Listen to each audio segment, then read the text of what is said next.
आपका दिल से बहुत ज़्यादा धन्यवाद कि आप हमारे वीडियो को इतना प्यार दे रहे हो और आप जानने में इंटरेस्टेड हो कि भाई बिजनेस में आगे कैसे बढ़ा जाए, ग्रोथ कैसे की जाए, कम निवेश में घर से कैसे शुरुआत की जाए, नए नए स्टॉक के अपडेट्स के बारे में आप जानना चाहते हो। ये सारे कमेंट्स आपने हमें कर रखे हैं। तो उसमें से जो आज का हमारा टॉपिक रहने वाला है वो ये है कि भाई कम मार्जिन लगा के भी प्रॉफिट कैसे निकाले। बिजनेस के अंदर मार्जिन कम रखना है लेकिन प्रॉफिट हो, उसका तरीका बताओ। तो दोस्तों, अगर आपकी कपड़ों की दुकान या फिर कोई सा भी बिजनेस है, ठीक है, ये हर एक बिजनेस के लिए ये वाली रूल लागू होने वाले हैं। तो अगर आप जानना चाहते हो ना तो इस वीडियो को अंत तक देखिएगा और बीच में स्किप मत कीजिएगा, वरना कुछ ऐसे इंपॉर्टेंट पॉइंट्स होने वाले हैं जो आप मिस कर दो।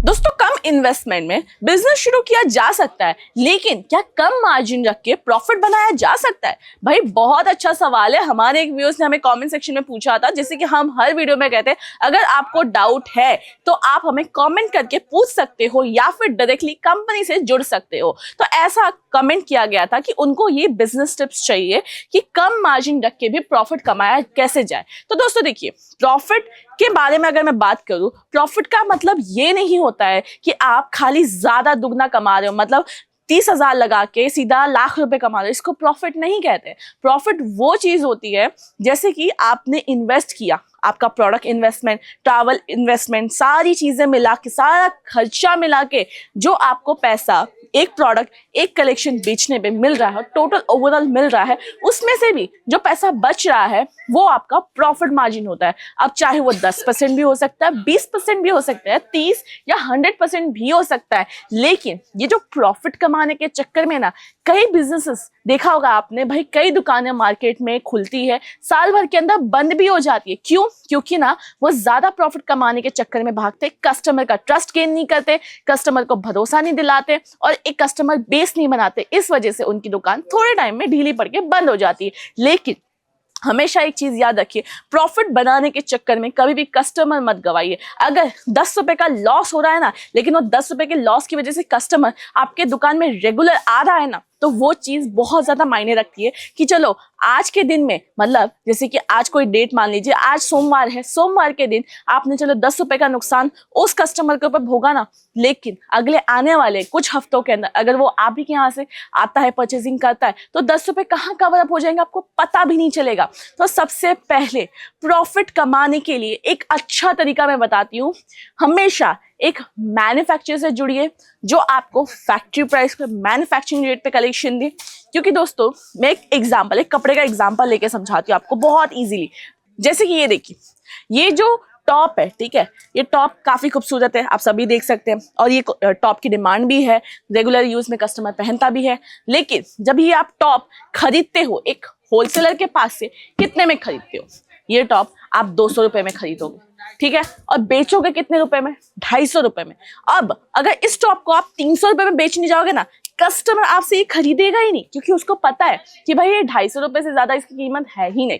लेकिन अब ये 50 रुपए का जो आपका प्रॉफिट बना था ना, कि भाई 200 रुपए में खरीदा, 250 रुपए में बेचा, तो ये 50 रुपए के प्रॉफिट में 10 रुपए आपका जो दुकान है उसका रेंट चला गया, 10 रुपए आपने जो स्टाफ हायर किया वो चला गया, 10 रुपए जो आपका लाइट बिल लग रहा है, इलेक्ट्रिसिटी बिल, जो भी बिल्स आप भर रहे हो वो चला गया, और जो बाकी 10 रुपए बचा, ट्रैवल कॉस्ट, पैकिंग कॉस्ट, ये सब चला गया। मतलब ओवरऑल आपको सिर्फ और सिर्फ ये टी शर्ट पे 10 रुपए का मुनाफा हुआ। समझ रहे हो मेरी बात? 10 रुपए का प्रॉफिट हुआ। और वहीं अगर आपने ये टी शर्ट 200 रुपए के बदले 150 रुपए में खरीदी होती या फिर 100 रुपए, 120 रुपए में खरीदी होती ना, तो आपको कितने का प्रॉफिट होता? 10-10 रुपए माइनस करने के बाद में कितने का प्रॉफिट होता? जो आपको सिर्फ 10 रुपए का प्रॉफिट हो रहा है ना, वो सीधा 50 रुपए के, 60 रुपए के प्रॉफिट में कन्वर्ट हो सकता है।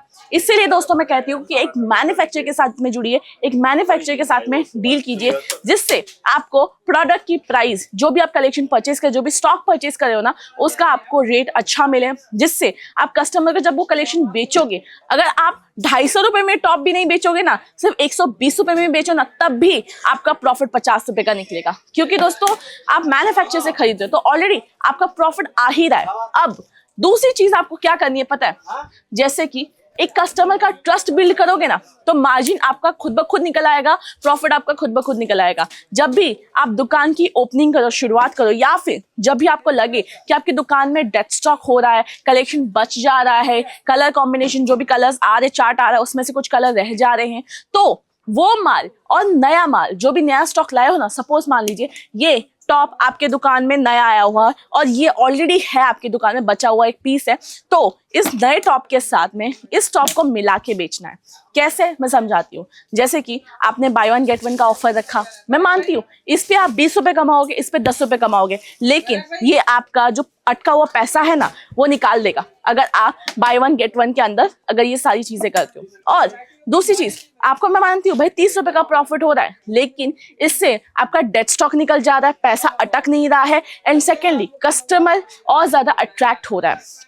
और जो अगर आपने 30 रुपए कमा के 3 कस्टमर बना लिए ना, सपोज मान लीजिए अगर आप खाली एक कस्टमर को कपड़ा बेच के 30 रुपए का प्रॉफिट कमा रहे हैं ना, मैं सिर्फ एक आंकड़ों में बात करता कि आपको समझ में आ सके, 30 रुपए का प्रॉफिट बना रहे हो, उसके बदले आप 3 से 4 कस्टमर और नए जोड़ रहे हो और ज्यादा नए कस्टमर बना रहे हो, तो दोस्तों 30 रुपए के हिसाब से आपने सीधा 100 रुपए 200 रुपए का धंधा एक ही दिन में कर लिया, एक ही कस्टमर के जरिए कर लिया आपने, एक कस्टमर से नहीं, एक कस्टमर के जरिए आपने कमा लिया। दोस्तों इस चीज को ध्यान में रखिए, हमेशा कम मार्जिन रखिए। अगर आप एक कस्टमर बिल्ड कर रहे हो, बेस बना रहे हो, तो वो आपका प्रॉफिट में ही काउंट हो रहा है, क्योंकि जो कस्टमर 50 रुपए देके जाने वाला था ना, वही कस्टमर आपको 50 नहीं 200 रुपए दिला रहा है अलग अलग कस्टमर के जरिए, क्योंकि आपने उस कस्टमर का भरोसा जो जीता है। तो दोस्तों इस चीज को ध्यान में रखिए, हमेशा अच्छा ज्यादा प्रॉफिट मार्जिन के पीछे मत भागिए कि भाई हमें ज्यादा प्रॉफिट चाहिए, ज्यादा प्रॉफिट चाहिए।